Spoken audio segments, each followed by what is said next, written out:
kung sasabihin po niya, kung ipagtatapat niya rito sa kapulungang ito, kung nagkausap ba kami o hindi bago itong hearing na ito. Ayun po, bibigay ko po sa kanya. Kung ipagtatapat po niya, kung nagkausap po kami bago itong hearing na ito, nung pumutok tong iskandalo na ito sa social media, at kung ano yung sinabi niya sa akin. Wala po akong natatandang nag-usap kami, pero meron po siyang ibang kausap na nandun ako, pero hindi kami talaga ang magkausap. Hindi kayo direkta nag-usap. Hindi po, sir. May isa Your siyang Honor. kausap na nandun ka. Yes, Your Honor.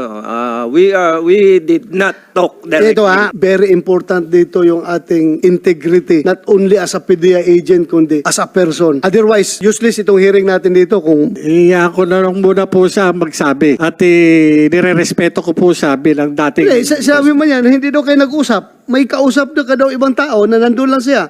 Your Honor, sabihin ko na.